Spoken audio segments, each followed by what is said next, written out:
Kinachoendelea: vita ya Urusi dhidi ya Ukraine.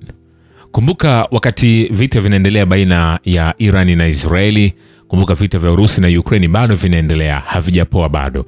Na hapa naendelea kupa update mbalimbali, ambapo kwa mara ya kwanza baada ya miaka mitatu Umoja wa Ulaya umeipatia Ukraine msaada zaidi wa kijeshi kuliko Marekani wakati wa miezi ya Machi na Aprili, kulingana na taasisi ya Kiel ya uchumi wa dunia. Kituo cha tafiti cha makao yake makuu nchini Ujerumani kinafuatilia usaidizi wa kimataifa kwa Kiev kimesema.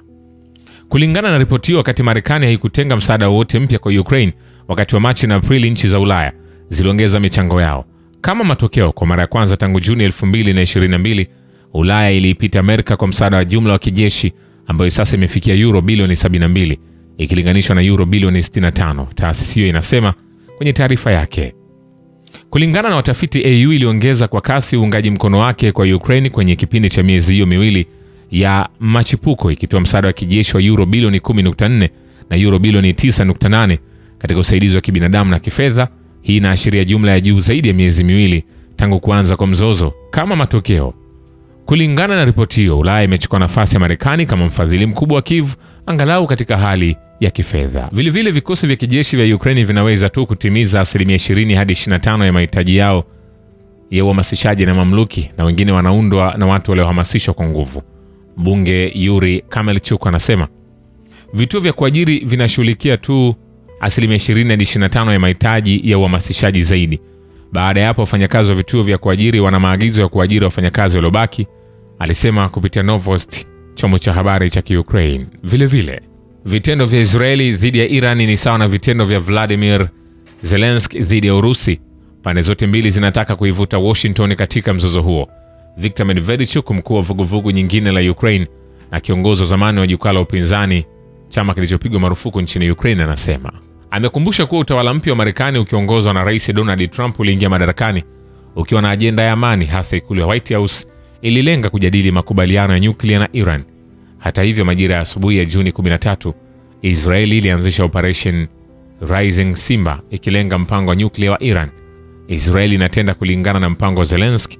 Mashambulizi ya Israeli dhidi ya Iran yalifanyika ili kuimarisha msimamo wake wa mazungumzo, na Kiev ilishambulia viwanja vya ndege vya kimkakati vya Urusi kwa sababu hiyo hiyo. Zelensky hakuhitaji mazungumzo, anataka kuingiza Marekani katika mgogoro na Urusi kwa njia yoyote muhimu, Medvedchuk aliandika kupitia safu yake ya Smalltrim. Inatokea kwamba Israeli na Ukraine ya Zelensky wanadai kwamba Marekani kutatua masuala yao hata kwa gharama ya maisha ya Marekani. Kulingana na yeye, shambulio dhidi ya Iran lisingeweza kutekelezwa bila Washington kujua hapo awali, hata wangekanusha kiasi gani. Inatokea kwamba kwa upande mmoja tunalaani kuongezeka kwa mvutano, na kwa upande mwingine tunasaidia kupiga wale ambao tumeamua kujadiliana nao kwa kawaida. Iran ilijiondoa katika mazungumzo na Marekani huko Oman. Wakati huo huo, Medvedchuk alibainisha kuwa Trump alikuwa amejiweka pembeni kwa sababu huwezi kuwa mpenda amani na mshiriki katika mzozo. Huwezi kufadhili Ukraine, kutuma silaha, taarifa za kijeshi na wataalamu huko na kisha kudai kumalizika kwa vita, mwanasiasa huyo alisema. Nikwambie hivi, hatujamaliza. Vile Urusi na Ukraine zinaendelea na kubadilishana wafungwa wa vita na kuanzisha mawasiliano ya kuweza kubadilishana wale askari waliojeruhiwa vibaya. Vladimir Medinsky, msaidizi wa rais wa Urusi na mkuu wa ujumbe wa Urusi kwenye mazungumzo na Ukraine, anasema Jumatatu mabadilishano ya wafungwa yanaendelea. Aliandika kwenye channel yake Telegram. Mipango pia imewekwa kuhusu kubadilishana askari waliojeruhiwa vibaya kutoka mstari wa mbele.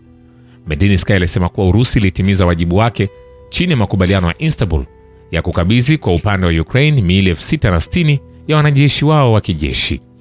Kulingana na Medinsky, Urusi imepokea miili 78 ya wanajeshi wa Urusi kutoka upande wa Ukraine. Vile vikosi vya Urusi vimeshambulia shirika la kijeshi na viwanda la Ukraine, kituo cha mafunzo cha jeshi na rada za ulinzi wa anga katika siku iliyopita kwenye operesheni maalum ya kijeshi nchini Ukraine, wizara ya ulinzi ya Urusi imeripoti.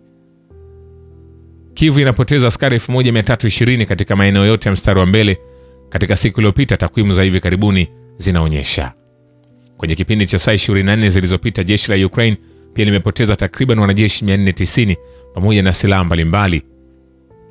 Nikwambie hivi, hatujamaliza. Vita hivi, kumbuka, bado vinaendelea kushika hatamu kulikweli na kusema vinamalizika lini bado imekuwa changamoto. Na namna ambavyo vita vya Israeli na Iran vinaendelea ndivyo ambavyo Urusi naye anaendelea kusonga mbele kwenye vita vyake dhidi ya Ukraine. Na ukitazama sasa hivi kwa takwimu ni kwamba Ukraine anaendelea kupoteza askari wengi zaidi kwa siku. Ndani ya saa 24 anapoteza askari sio chini ya askari 500 na kuendelea. Sasa ukirudi, hiyo ni hasara ambayo Ukraine anaipata kwa asilimia kubwa, na ni kwa sababu wale askari ambao walikuwa ni vinara tayari wameanza kuondoka na wengine waliamua kujisalimisha.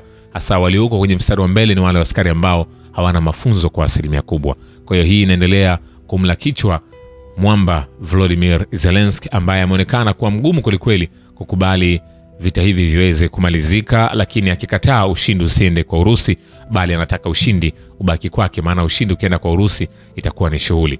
Na ndio maana nimekwambia Urusi imetimiza wajibu wake chini ya makubaliano ya Istanbul. Wao wamekabidhi kwa Ukraine miili au maiti 660 za wanajeshi wa Ukraine. Umeelewa hadi hapo Na ukitazama upande wa Ukraine, yeye alikabidhi maiti takriban 78 tu za wanajeshi wa Urusi kwa upande wa Ukraine. Swali linakuja, je, maiti nyingine za wanajeshi wa Urusi ziko wapi?